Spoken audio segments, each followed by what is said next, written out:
Hi all, welcome to Spartans. Today we have a story that proves determination has no deadline.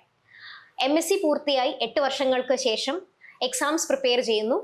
Finally all Kerala first റാങ്കിൽ ഇടം നേടുകയും ചെയ്യുന്ന നോബിയാണ് നമ്മോടൊപ്പം ഇന്നുള്ളത്. Welcome Nobi. Nobi, your achievement is phenomenal അല്ലേ? കാരണം 8 വർഷത്തിൻ്റെ ഗ്യാപ്പ് ഉണ്ടാവുന്നു, അതിനുശേഷം ഓൾ കേരള ഫസ്റ്റ് റാങ്ക് കിട്ടുന്നു. നമുക്ക് സ്റ്റാർട്ടിന്ന് ഒരു ബിഗിനിങ് ഫേസ് തുടങ്ങാം. എവിടെയാണ് MSc BSc ഒക്കെ പഠിച്ചുകൊണ്ടിരുന്നത്? ആൻഡ് ഈ ഒരു ഗ്യാപ്പിൽ, ഈ ഒരു 8 വർഷത്തെ ഗ്യാപ്പിൽ എന്തായിരുന്നു ചെയ്തുകൊണ്ടിരുന്നത്? ഞാൻ actually MSc and BSc complete ചെയ്തത് കൊല്ലം ഫാത്തിമ കോളേജിലാണ്. ഞാൻ 2017 PG പാസ് ഔട്ട് ആണ്. അപ്പോൾ 2017 PG പാസ് ഔട്ട് ആയതിനു ശേഷം ഉടനെ തന്നെ ഞാൻ വർക്കിന് സ്റ്റാർട്ട് ചെയ്തിട്ടുണ്ടായിരുന്നു. ആദ്യം കുറച്ച് നാൾ ഫാത്തിമ കോളേജിൽ തന്നെ റിസർച്ച് അസിസ്റ്റൻ്റ് ആയിട്ട് വർക്ക് ചെയ്തു. ദെൻ ആഫ്റ്റർ +2 ടീച്ചറായിട്ട് വർക്ക് ചെയ്തു. അപ്പം അതിനിടയിലായിരുന്നു 2019 കഴിഞ്ഞപ്പോൾ മാരേജ് ആയപ്പോൾ ഞാൻ എൻ്റെ ജോലി ഡ്രോപ്പ് ചെയ്തു. പെട്ടെന്ന് തന്നെ ക്യാരിങ് ആയി. അപ്പോൾ പിന്നെ എനിക്കൊരു ബ്രേക്ക് ആയിരുന്നു, ഫുള്ളി ഒരു കരിയർ ബ്രേക്ക് ആയിരുന്നു. ദെൻ മോക്കൊരു 3 months ഒക്കെ ആയപ്പോൾ ഞാൻ വീണ്ടും വർക്ക് റീസ്റ്റാർട്ട് ചെയ്തതും അതും പിന്നെ കോളേജുകളിൽ വർക്ക് ചെയ്യാൻ തുടങ്ങി, ഗസ്റ്റ് ലെക്ചറായിട്ട് വർക്ക് ചെയ്യാൻ തുടങ്ങി. അപ്പോൾ ഇതുവരെ അങ്ങനെയായിരുന്നു ചെയ്തുകൊണ്ടിരുന്നത്. അപ്പം കംപ്ലീറ്റ്ലി വർക്കിൽ തന്നെ ഫോക്കസ്ഡ് ആയിരുന്നു. വർക്ക് ഉണ്ട്, ഫാമിലി ഉണ്ട്. അപ്പോൾ ഫാമിലി കൊച്ചുകുട്ടിയായിരുന്നു അവൾ. അപ്പോൾ ആ സമയത്തൊക്കെ കൂടുതലും ഞാൻ ഫാമിലി ആൻഡ് വർക്ക് മാത്രം ഓറിയൻറ്റഡ് ആയിരുന്നു. ദെൻ ഇപ്പം ഞാൻ കറൻറ്റ്ലി ടൈറ്റാനിയത്തിലാണ് വർക്ക് ചെയ്യുന്നത്. അപ്പോൾ ടൈറ്റാനിയത്തിൽ കയറിയിട്ട് നിയർ ഒരു 1.5 years കഴിഞ്ഞിട്ടുണ്ട്. അപ്പോൾ അതിനിടയിലാണ് ജൂനിയർ അനലിസ്റ്റ് എക്സാമിന് വേണ്ടിയിട്ട് ടൈറ്റാനിയത്തിൽ വർക്ക് ചെയ്തുകൊണ്ട് തന്നെയാണ് ഞാൻ എക്സാമിന് പ്രിപ്പയർ ചെയ്തത്. ആക്ച്വലി ഒരു PSc എന്ന് പറയുന്ന ഈ ഒരു ഏരിയയിലേക്ക് വരാൻ തുടക്കത്തിൽ ഒട്ടും എക്സ്പെക്റ്റ് ചെയ്തതേ അല്ല, അല്ലെങ്കിൽ ഒരു ഗവൺമെൻറ് ജോബ് വേണം എന്നൊന്നും തോന്നിയിട്ടേ ഇല്ല. എനിക്ക് ശരിക്കും ഒരു ഗവൺമെൻറ് ജോബ് വേണം, അല്ലെങ്കിൽ അതിൻ്റെ ഒരു സെക്യൂരിറ്റി എനിക്ക് ഫീൽ ചെയ്യുന്നത് ഐ തിങ്ക് അത് കോവിഡിന് ശേഷമാണ്. അപ്പോൾ കോവിഡിൻ്റെ ആ ടൈമിലായിരുന്നു മാരേജ് കഴിഞ്ഞത്. അപ്പോൾ ഹസ്ബൻഡ് പുറത്ത് വർക്ക് ചെയ്തിരുന്ന ആളാണ്. അപ്പം കോവിഡുമായിട്ട് വന്നിട്ട് ശരിക്കും നാട്ടിൽ സ്റ്റക്കായി പോയൊരു സിറ്റുവേഷൻ ആയിരുന്നു. അപ്പോൾ സ്റ്റിൽ ഞാൻ വർക്കിംഗ് ആയിരുന്നു. എന്നാൽ പോലും ആ ഒരു ടൈമിൽ ഞാൻ ശരിക്കും റിയലൈസ് ചെയ്തു ഗവൺമെൻറ് ജോബിൻ്റെ ഒരു സെക്യൂരിറ്റി എന്ന് പറയുന്നത് ഇറ്റ്സ് എൻറ്റയർലി ഡിഫറെൻറ്റ്. അപ്പോൾ അത് ഞാൻ ഏറ്റവും കൂടുതൽ എക്സ്പീരിയൻസ് ചെയ്ത ടൈമായിരുന്നു. അപ്പോൾ അത് കഴിഞ്ഞപ്പോഴാണ്, അപ്പം നിയർലി ഞാൻ എൻ്റെ 2017 അതായത് PG കഴിഞ്ഞിട്ട് ഒരു 4 years ഒക്കെ കംപ്ലീറ്റഡ് ആയിട്ടുണ്ട്. അപ്പോൾ അതുവരെ ഇങ്ങനെ ഒരു ഫീൽഡിലേക്ക് എന്നെപ്പറ്റി ചിന്തിച്ചിട്ടില്ല. അപ്പോൾ 4 years ഒക്കെ കഴിഞ്ഞപ്പോൾ ഓക്കെ എനിക്ക് തോന്നി ജസ്റ്റ് ഒന്ന് PSc ട്രൈ ചെയ്താലോ എന്ന് തോന്നി. അപ്പോഴും കിട്ടുമെന്നോ അല്ലെങ്കിൽ ഒരു ലിസ്റ്റിൽ പോലും വരുമെന്നോ ഒരു എക്സ്പെക്റ്റേഷനും ഉണ്ടായിരുന്നില്ല. അപ്പം അതുവരെ വിചാരിച്ചുകൊണ്ടിരുന്ന എന്തോ വലിയ ഒരു സംഭവമാണ്, നമുക്കൊന്ന് ക്രാക്ക് ചെയ്യാൻ പറ്റുന്നതല്ല. ഓൾ കേരളയാണ്, കേരളത്തിലെ എല്ലാ കുട്ടികളും എഴുതുന്നതിനിടയിൽ നമ്മൾ ഈ മിനിമം വേക്കൻസിയിലൊക്കെ കയറി പറ്റുക എന്ന് പറയുന്നത് എനിക്കത് ഭയങ്കര ഡിഫിക്കൽട്ടായിട്ടാണ് എനിക്ക് ഫീൽ ചെയ്തത്. പേഴ്സണലി എൻ്റെ ഒരു നേച്ചർ, ഞാൻ പെട്ടെന്ന് നെഗറ്റീവ് അടിക്കുന്ന ആളാണ്. നെഗറ്റീവ് അടിക്കുക മീൻസ് വേറെ രീതിയിലല്ല, എന്നെ കൊണ്ട് പറ്റില്ല, അത് ഇറ്റ്സ് ബിയോണ്ട് മൈ ലിമിറ്റ് എന്ന് പറഞ്ഞ് ഞാൻ നെഗറ്റീവ് ആവുന്ന കൂട്ടത്തിലാണ്. അപ്പോൾ അതുകൊണ്ട് തന്നെ PSc എന്ന് പറയുന്നത് എന്നെ സംബന്ധിച്ചിടത്തോളം ഇമ്പോസിബിൾ ആയിട്ടുള്ളൊരു കാര്യമാണ്. അപ്പോൾ അതിൽ ഞാൻ അത്ര ബോധേഡ് അല്ലായിരുന്നു. പക്ഷേ സ്റ്റിൽ ഒരു ഗവൺമെൻറ് ജോബ് വേണം എന്ന് പറയുന്ന ഒരു ഇത് മനസ്സിൽ തോന്നിയപ്പോൾ ഓക്കെ എന്നാൽ PSc ഒന്ന് എഴുതി നോക്കാം എന്ന് വിചാരിച്ച് ജസ്റ്റ് ഒന്ന് ട്രൈ ചെയ്തതാണ്. അപ്പോൾ ഞാൻ ആദ്യമായിട്ട് എഴുതുന്നത് കെമിക്കൽ എക്സാമിനേഴ്സ് ലാബിലെ സയൻറ്റിഫിക് ഓഫീസർ എക്സാമാണ്. അപ്പം വലിയ പ്രിപ്പറേഷനോ കാര്യങ്ങളോ ഒന്നുമില്ല, ഫസ്റ്റ് ടൈം എഴുതുന്ന എക്സാമാണ്. അപ്പം ജസ്റ്റ് എന്തൊക്കെയോ ഒന്ന് നോക്കി പോയി എഴുതി.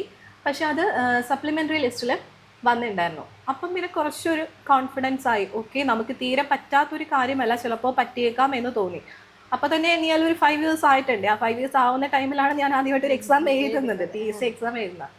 പക്ഷേ ആ എക്സാം കഴിഞ്ഞു, അതോടെ ഞാൻ അവിടെ കളഞ്ഞു. എന്ന് വെച്ചാൽ പിന്നീട് ഇത് കൊണ്ടുപോയില്ല, മുന്നോട്ട് കൊണ്ടുപോയില്ല. അഗെയിൻ ഞാൻ വർക്ക് ചെയ്യുന്നുണ്ടായിരുന്നു, വർക്കിൽ ഫോക്കസ്ഡ് ആയിരുന്നു. ഫാമിലി ലൈഫ് കറക്റ്റ് നോക്കി പോകണമായിരുന്നു, കുഞ്ഞിൻ്റെ കാര്യങ്ങൾ നോക്കണമായിരുന്നു. അപ്പോൾ അതുകൊണ്ട് ഞാൻ വർക്ക് ആൻഡ് ഫാമിലി എന്നുള്ള രീതിയിൽ പിന്നെ അതിൽ ഫോക്കസ്ഡ് ആയിട്ട് പോയി. പിന്നെ PSc ഒന്നും അങ്ങനെ നോക്കിയിട്ടൊന്നുമില്ല. പിന്നെ ഇങ്ങനെ വല്ലപ്പോഴും ഏതെങ്കിലും എക്സാം വരുമ്പോൾ ചിലപ്പോൾ തോന്നിയാൽ എഴുതും. അതും റെഗുലറായിട്ട് പഠിച്ച് എഴുതുന്ന ആ ഒരു കാറ്റഗറി അല്ല. നമുക്ക് PSc പഠിക്കുന്നവർക്കറിയാം, കണ്ടിന്യൂസ് പഠിച്ചുകൊണ്ടിരിക്കും, എന്നിട്ട് വരുന്ന എക്സാമുകളെല്ലാം അപ്ലൈ ചെയ്യും, എഴുതും. എന്നെ സംബന്ധിച്ചിടത്തോളം ഞാൻ അങ്ങനെ അല്ലായിരുന്നു. ഞാൻ കൂടുതലും വർക്കിൽ തന്നെ ആയിരുന്നു ഫോക്കസ്ഡ്. അപ്പോൾ ഞാൻ അങ്ങനെ എക്സാമുകളെല്ലാം ഒന്നും എഴുതില്ലായിരുന്നു. ചിലത് തോന്നുന്നത് എഴുതും, ബാക്കി ചിലത് ചിലപ്പോൾ മിസ്സായിപ്പോവും, അങ്ങനെയൊക്കെ ആയിരുന്നു. അത് കഴിഞ്ഞപ്പോൾ ടൈറ്റാനിയത്തിൽ കയറി കഴിഞ്ഞപ്പോൾ എനിക്ക് അവിടെ 3 shift ആണ് വർക്ക്. അപ്പോൾ അവിടെ കയറി കഴിഞ്ഞപ്പോൾ എനിക്ക് തോന്നി ഓക്കെ കുറച്ചുകൂടെ ബെറ്റർ ആയിട്ടുള്ളൊരു ജോബ് വേണം, കുറേ കൂടെ സെക്യൂർ ആയിട്ടുള്ള, അല്ലെങ്കിൽ കുറച്ചുകൂടെ നല്ലൊരു ബെറ്റർ ആയിട്ടുള്ള ജോബ് വേണം എന്ന് എനിക്ക് തോന്നി, ഗവൺമെൻറ് ജോബ്. അങ്ങനെയാണ് ശരിക്കും ജൂനിയർ അനലിസ്റ്റിൻ്റെ നോട്ടിഫിക്കേഷൻ വന്നു കഴിഞ്ഞപ്പോൾ അതിൻ്റെ പ്രിപ്പറേഷൻ ഞാൻ സ്റ്റാർട്ട് ചെയ്യണം. അപ്പോൾ അത് സ്റ്റാർട്ട് ചെയ്തതിന് വേറൊരു റീസണും കൊണ്ടുണ്ട്. KMML എൻ്റെ വീടിൻ്റെ കുറച്ച് വളരെ ക്ലോസ് ആണ്. അപ്പോൾ ഇപ്പം ഞാൻ ഫാമിലിനെ വിട്ടിട്ട് നമ്മൾ വേറെ ആണ് നിൽക്കുന്നത്, ട്രിവാൻഡ്രത്ത് വീട് റെൻറ്റിനെടുത്താണ്. സോ എനിക്ക് KMML കിട്ടിക്കഴിഞ്ഞാൽ എനിക്ക് ഓട്ടോമാറ്റിക്കലി എൻ്റെ വീട്ടിൻ്റെ അടുത്തേക്ക് പോകാൻ പറ്റും. അതും പെർമനൻ്റ് ആണ്, ട്രാൻസ്ഫറോ കാര്യങ്ങളോ ഒന്നും ഇല്ലാത്തതുകൊണ്ട് എല്ലാ രീതിയിലും എനിക്ക് ഭയങ്കര കംഫർട്ടബിൾ ആയിട്ട് എനിക്ക് തോന്നി. സോ എനിക്ക് ആ നോട്ടിഫിക്കേഷൻ വന്നപ്പോൾ ജസ്റ്റ് ഒരു വേക്കൻസിയാണ്, ഒരു വേക്കൻസിയേ ഉണ്ടായിരുന്നുള്ളൂ. അപ്പോൾ അതുകൊണ്ട് തന്നെ അപ്ലൈ ചെയ്യേണ്ടതേ അല്ല, എൻ്റെ ഒരു നേച്ചർ വെച്ചിട്ട് ഞാൻ അപ്ലൈ ചെയ്യേണ്ടതേ അല്ല. എന്നാൽ പോലും എനിക്ക് സ്റ്റിൽ തോന്നി അപ്ലൈ ചെയ്ത് നോക്കാം, പഠിച്ചു നോക്കാം, എന്തോ ഒരു പ്രത്യേക ഇൻട്രസ്റ്റ് തോന്നിയതുകൊണ്ട് അതിനുവേണ്ടി വളരെ സിൻസിയർ ആയിട്ടങ്ങ് വർക്ക് ചെയ്തു. എന്നുവെച്ചാൽ വർക്ക് ഷെഡ്യൂളും പ്രശ്നങ്ങളൊക്കെ ഉണ്ടായിരുന്നു. ഞാൻ പറഞ്ഞല്ലോ 3 ഷിഫ്റ്റ് ആണ്, നൈറ്റ് ഉൾപ്പെടെ വരും. എന്നാലും എന്നെക്കൊണ്ട് പറ്റുന്നത് മാക്സിമം ഞാൻ അതിനു വേണ്ടി എഫേർട്ട് ഇട്ടു. ഞാനാണെങ്കിലും അവിടെ പോയിട്ടാണെങ്കിലും കമ്പനിയിൽ പോയിട്ടായിരുന്നാണെങ്കിലും സമയം കിട്ടുമ്പോൾ പഠിക്കുമായിരുന്നു. സ്റ്റിൽ കമ്പനിയിൽ പോയി കഴിഞ്ഞാൽ നമുക്ക് അധികം പഠിത്തത്തിലേക്ക് അത്ര ഫോക്കസ് ചെയ്യാൻ സിൻസിയർലി പറയുകയാണെങ്കിൽ നമുക്ക് പറ്റില്ല. കാരണം ഇടയ്ക്ക് സാമ്പിൾസ് വരും, അത് അനലൈസ് ചെയ്യാൻ അങ്ങനെയൊക്കെ ഉണ്ട്. എന്നാലും അതിൻ്റെ ഇടയ്ക്കൂടെയൊക്കെ എന്തൊക്കെയോ പഠിക്കാൻ നോക്കി വീട്ടിൽ വന്നിട്ട് നന്നായിട്ട് അതിന് വേണ്ടിയിട്ട് മെനക്കെട്ടിരുന്നു. എനിക്ക് തോന്നുന്നു ആ എക്സാമിൻ്റെ ആ നിയർലി ആ ഒരു 2 വീക്സിൽ ശരിക്കും എൻ്റെ മോളെ പോലും നന്നായിട്ട് എനിക്ക് നോക്കാൻ പറ്റിയിട്ടില്ല. അത് കംപ്ലീറ്റ്ലി മമ്മിയാണ് അവളെ മാനേജ് ചെയ്തതും എല്ലാം നോക്കിയത്. എന്ന് വെച്ചാൽ കംപ്ലീറ്റ്ലി ഞാൻ ഇതിന് വേണ്ടി പഠിച്ചു, മെനക്കെട്ടിരുന്ന ആ ലാസ്റ്റ് മിനിറ്റിൽ പഠിച്ചു. അങ്ങനെ എന്തോ ദൈവാനുഗ്രഹം കൊണ്ട് ക്രാക്ക് ചെയ്യാൻ പറ്റി, ദൈവാനുഗ്രഹം കൊണ്ട് മാത്രം പറ്റി, അത്രയേ ഉള്ളൂ. ഒരാൾക്ക് റാങ്ക് കിട്ടുന്നത് ഒരു വലിയൊരു അച്ചീവ്മെൻ്റ് ആണ്. ആൻഡ് അതിന് ആ വ്യക്തിയുടെ വലിയൊരു കഷ്ടപ്പാടും ഹാർഡ് വർക്കും ഉണ്ട്. അപ്പോൾ ഒരു പോയിന്റിൽ ഒരു ഗൈഡൻസ് വേണമെന്ന് തോന്നുന്നത് അത് ഏതൊരു പോയിന്റിലായിരുന്നു അങ്ങനെ ഒരു ചിന്ത വന്നത്? ആൻഡ് ഗൈഡൻസിന് വേണ്ടി ചൂസ് ചെയ്തത് സ്പാർട്ടൻസ് ആണ്. സ്പാർട്ടൻസിനെ പറ്റി പറയുകയാണെങ്കിൽ അത് വലിയൊരു ഇൻസ്റ്റിറ്റ്യൂട്ടൊന്നുമല്ല, ഒത്തിരി പേര് പഠിക്കുന്ന ഇൻസ്റ്റിറ്റ്യൂട്ടൊന്നുമല്ല. മൊത്തത്തിൽ ഈ എക്സാം എഴുതിയ മൊത്തത്തിൽ 5% കുട്ടികൾ പോലും സ്പാർട്ടൻസിൽ പഠിക്കുന്നില്ല. സ്റ്റിൽ ഈ ഒരു ചെറിയ ഇൻസ്റ്റിറ്റ്യൂഷനിൽ റിസൾട്ട് ഉണ്ട്. ഇവിടെ ഇപ്പോൾ നോബിക്ക് റാങ്ക് 1 കിട്ടിയിരിക്കുകയാണ്. ആൻഡ് മെയിൻ റാങ്ക് ലിസ്റ്റിൽ വന്ന 50% സ്റ്റുഡൻസും സ്പാർട്ടൻസിലുള്ളതാണ്. സോ എങ്ങനെയായിരുന്നു ഈ പ്രിപ്പറേഷന് സ്പാർട്ടൻസ് ഹെൽപ്പ് ചെയ്തിരിക്കുന്നത്?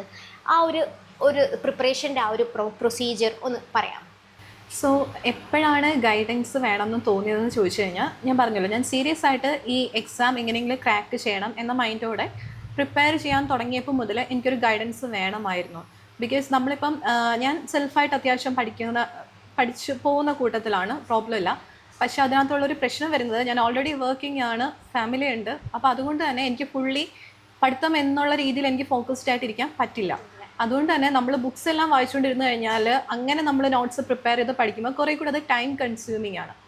അപ്പോൾ അങ്ങനെ വന്നപ്പോൾ നമുക്കൊരു എക്സ്റ്റേണൽ ഗൈഡൻസ് കിട്ടിക്കഴിഞ്ഞാൽ ഓൾറെഡി നമുക്ക് അവരെ മെറ്റീരിയൽസ് എല്ലാം നമുക്ക് പ്രൊവൈഡ് ചെയ്യും. അപ്പോൾ അത് വെച്ച് നമ്മുടെ ടൈം മാനേജ് ചെയ്ത് നമുക്ക് പഠിക്കാനായിട്ട് പറ്റും. പക്ഷെ നമ്മളായിട്ട് തിരഞ്ഞ് കണ്ടുപിടിച്ച് പഠിക്കാനെടുക്കുന്ന ആ ഒരു ടൈം റെഡ്യൂസ് ചെയ്യാൻ പറ്റും.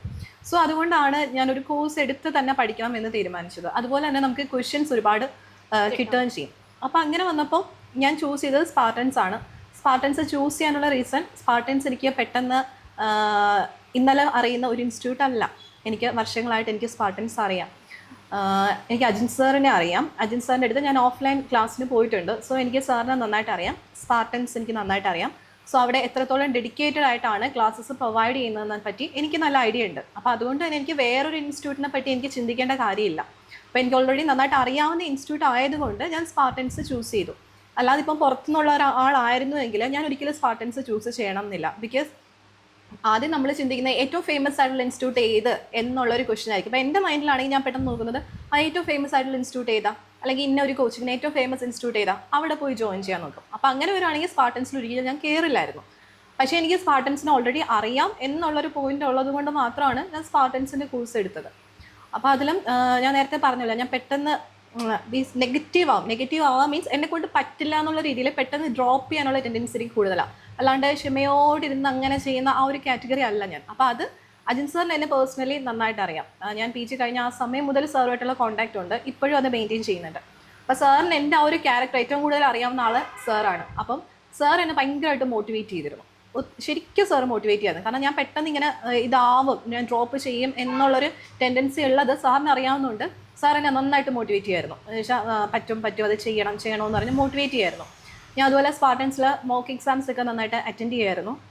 പിന്നെ പ്രിപ്പറേഷൻ നോക്കുകയാണെങ്കിൽ സിലബസ് ഓൾമോസ്റ്റ് കവർ ചെയ്തിട്ടുണ്ട്. 90% എബോവ് 95%ഓളം സിലബസ് കവേർഡ് ആണ്. സിലബസ് കവർ ചെയ്തിട്ടുണ്ട്. അതുപോലെ തന്നെ ഇമ്പോർട്ടൻസ് കൊടുത്ത് ഞാൻ ക്വസ്റ്റ്യൻസ് അറ്റൻഡ് ചെയ്യുമായിരുന്നു, ക്വസ്റ്റ്യൻസ് വർക്കൗട്ട് ചെയ്യുമായിരുന്നു. നമുക്ക് ഇപ്പോൾ സ്പാർട്ടൻസിൻ്റെ ആപ്പിലാണെങ്കിൽ 500+ മോക്ക് എക്സാംസ് ഉണ്ട്. ഇൻ അഡീഷൻ ഓരോ സബ്ജക്റ്റിനെ റിലേറ്റ് ചെയ്തിട്ടുള്ള എക്സാംസ് ഉണ്ട്.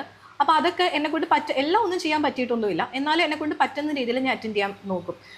ഞാനാണെങ്കിൽ എൻ്റെ ഒരു സ്റ്റഡി പാറ്റേൺ എന്ന് വെച്ച് കഴിഞ്ഞാൽ ഞാൻ സിലബസ് എടുക്കും. അപ്പോൾ ആദ്യം തന്നെ ഞാൻ സിലബസാണ് എടുത്തത്.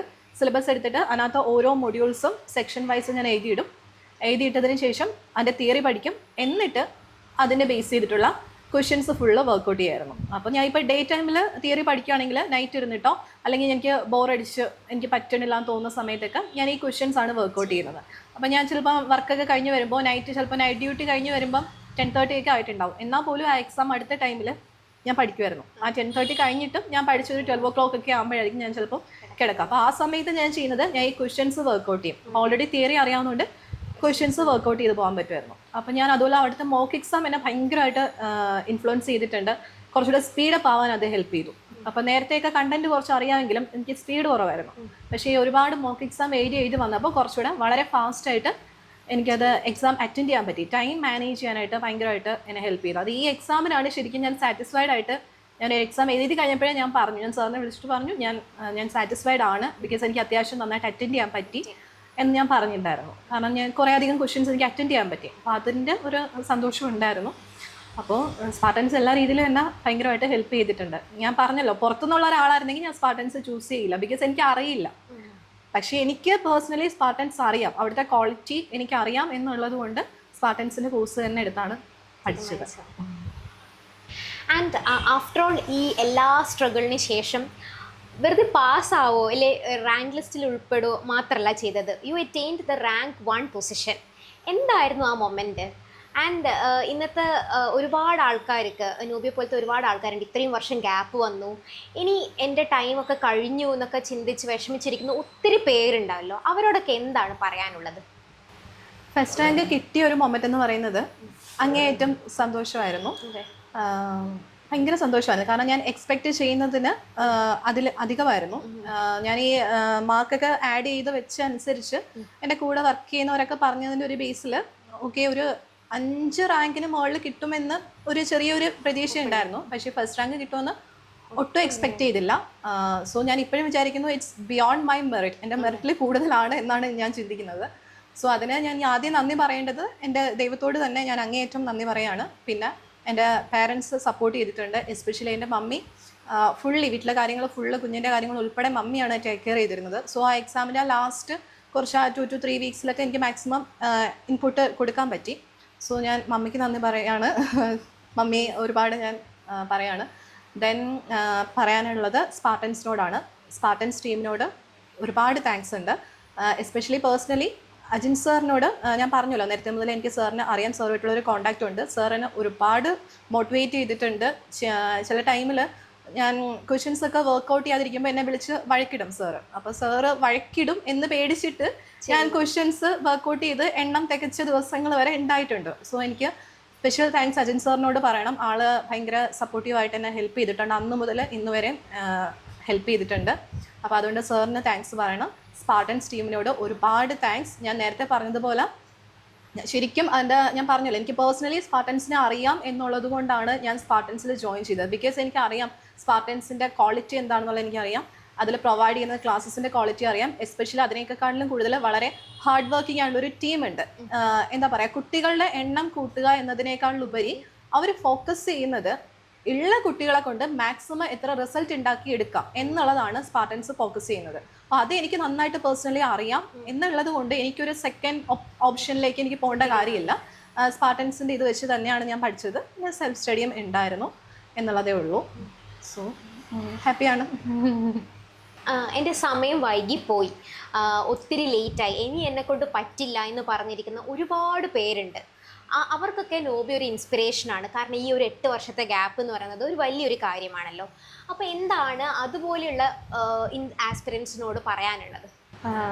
എല്ലാവരോടും പറയാനുള്ള കാര്യം ഇത്രയേ ഉള്ളൂ, ടൈം ആർക്കും ഒട്ടും വൈകിയിട്ടില്ല. കാര്യം എനിക്ക് പറ്റുമെങ്കിൽ എന്നെ കണ്ടുകൊണ്ടിരിക്കുന്ന എല്ലാവർക്കും പറ്റുന്ന ഒരു കാര്യമേ ഉള്ളൂ. ഒരു കാര്യം നമ്മൾ എന്താ പറയുക, അതിന് വേണ്ടിയിട്ട് കുറച്ച് ഒന്ന് വേണ്ടത് ഒരു പാഷനാണ്. ഞാൻ പറഞ്ഞില്ലേ, ഞാൻ ഈ ജൂനിയർ അനലിസ്റ്റ് ആ ഒരു എക്സാം വിളിച്ചപ്പോഴാണ് അത്രത്തോളം ഞാൻ ഇൻറ്റൻസ് ആയിട്ട് എനിക്ക് പഠിക്കണം, എനിക്കത് വേണം എന്നുള്ളത് എനിക്ക് അത്രത്തോളം ഞാൻ തോന്നി. ബിക്കോസ് ഒരുപാട് മെറിറ്റ്സ് ഞാൻ അതിൽ കണ്ടു, ഫാമിലി എല്ലാം നോക്കിയിട്ടാണ്. അപ്പോൾ അതുകൊണ്ട് എനിക്ക് എങ്ങനെയെങ്കിലും അത് ഒരു വേക്കൻസി ആണ് എങ്കിൽ പോലും എനിക്ക് എങ്ങനെയെങ്കിലും അത് ക്രാക്ക് ചെയ്തേ പറ്റുമെന്ന് ഒരു സ്ട്രോങ് ഇൻറ്റൻഷൻ എൻ്റെ മനസ്സിൽ വന്നു. അപ്പോൾ അതുകൊണ്ട് ഞാൻ മാക്സിമം എന്നെക്കൊണ്ട് ആവുന്ന രീതിയിൽ ഞാൻ അതിനുവേണ്ടി വർക്ക് ചെയ്തിട്ടുണ്ട്, ഇൻപുട്ട് ഇട്ടിട്ടുണ്ട്. അപ്പോൾ അതുകൊണ്ട് ഞാൻ പറയണേ ഇത്രയേ ഉള്ളൂ, എന്നെക്കൊണ്ട് പറ്റുമെങ്കിൽ പറ്റാത്തതായിട്ട് ആർക്കും ഇല്ല, എല്ലാവർക്കും പറ്റും. നന്നായിട്ട് നമുക്ക് ആദ്യം അതിന് വേണം എന്നുള്ളൊരു ഇത് ഉണ്ടാവുക, വർക്ക് ചെയ്യുക, ഉറപ്പായിട്ടും എല്ലാവർക്കും ക്രാക്ക് ചെയ്യാവുന്നതേ ഉള്ളൂ.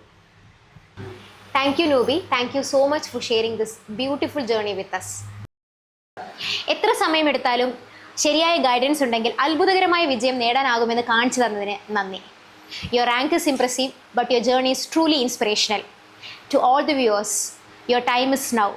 Thank you for watching.